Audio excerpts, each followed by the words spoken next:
So here are the polls, 3 polls that will tell you that the Nader-Gonzalez agenda is a majority agenda, inferentially and item by item. 81% of the American people think the country's going in the wrong direction. That's the highest level ever registered. 75% of the people in this country think corporations have too much control over their lives.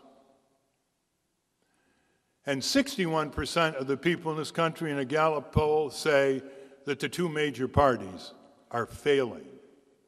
That's what we're here for. That's what I'm here to talk about, is gaining access to the debates. And the reason it is so difficult today to gain that access, you're looking at him. No, you're looking at why it's so difficult. Because I proved you could win if you're allowed to debate. If you are allowed in the debates, the candidate that no one gives a chance to, lo and behold, can win. It's happened. I did it.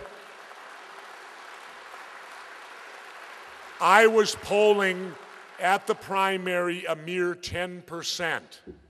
Now, this is 7 weeks before the general election, 10%. But I was allowed to debate, and we probably had a half a dozen or more debates. After the first debate, I started making a, shall we call it a meteoric rise? And the timing was perfect, that by the time the last debate took place, maybe 3 days before the election took place, I was polling now 27%, but let's remember now, you're in a 3-way race. So you got to throw out all those normal numbers. You're in a 3. Well, they were then calling it a dead heat between all 3, but here's what happened. The Secretary of State predicted there would be a 50% voter turnout that year because it was a non-presidential. Lo and behold, it ended up 60%. I was at 27, that additional 10% that came out and voted because I was allowed to debate, people they didn't count on. See, if they open these debates up, more people that maybe normally would not vote will come out and vote. They will do it. And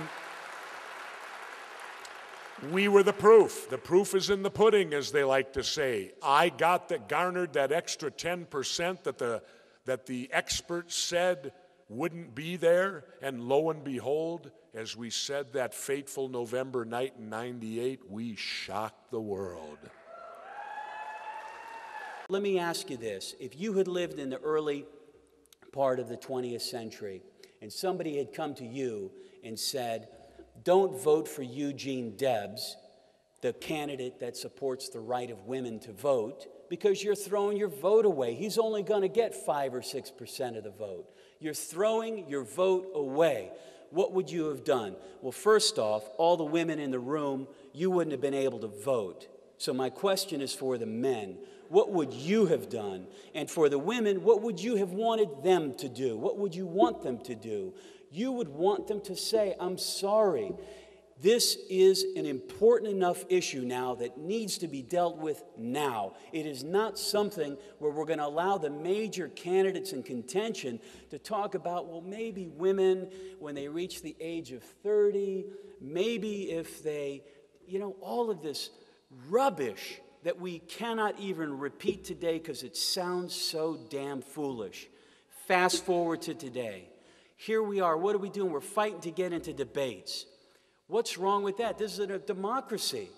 So what does the other side tell you? They say, these guys are irrelevant. We don't debate them because they're irrelevant. Oh, is that right? You heard Governor Ventura say he got in debates and started to do great. When I ran for mayor of San Francisco, I started with 6% in the polls in 2003. They let me in the debates. I ended up with 47% of the vote. I didn't win the contest, but that is a hell of a difference. Imagine that. You heard Matt Gonzalez mention Eugene Debs in the early 20th century. Debs was asked at the end of his career, he ran for president for about five times, but I have a unique affinity with him. So, and great labor leader, probably the greatest labor leader in our country's history. And he was asked by a reporter. Reporter said, Mr. Debs, what's your greatest regret?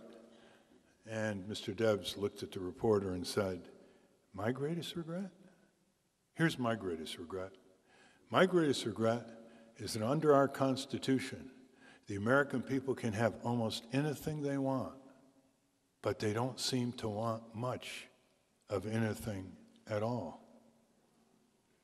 That goes to the expectation level, doesn't it? Now, fast forward 1945, end of World War II, the U.S. is the colossus, the most powerful economic, technological, military force in the world. Western Europe, rubble, in ruins, devastated. Cities, countryside, disease, the smoke still coming up from the devastation of that war. The people in Western Europe, starting from rubble, working through their social democratic parties, multi-party system, working through their trade unions, working through their cooperatives, and just raising their expectation level about what kind of life they wanted to have. That they really wanted to work in order to live.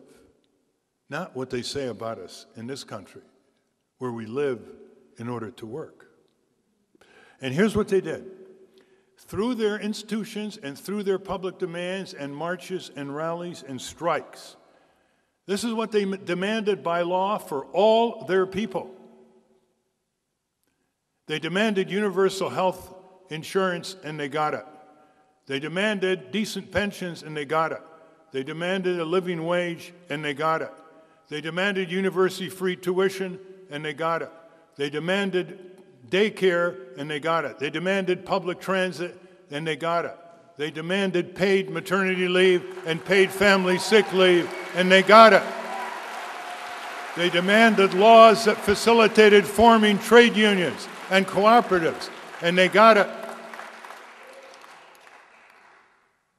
And 63 years later, in the land of the free, in the home of the brave, we don't have any of this by law for everyone.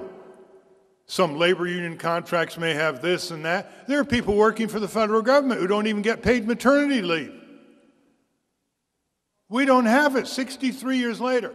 Now, who's dominated the political scene for 63 years? The Republicans and the Democrats. They didn't get it done in the 40s. They didn't get it done in the 50s or the 60s or the 70s or the 80s or the 90s or the 2000s. Even when the Democrats controlled the White House and both houses of Congress, they didn't get it done. What makes anybody in this country think that these two parties indentured to corporate power and their corporate paymasters will ever get it done? And we're going to say to the American people, let's vote for the least worst. You know, there comes a time, doesn't there, when the least worst is just not good enough anymore. You don't even know I'm alive. You don't even know I'm alive. 'Cause baby, to you, all I am is the invisible man. Tell him, Justin.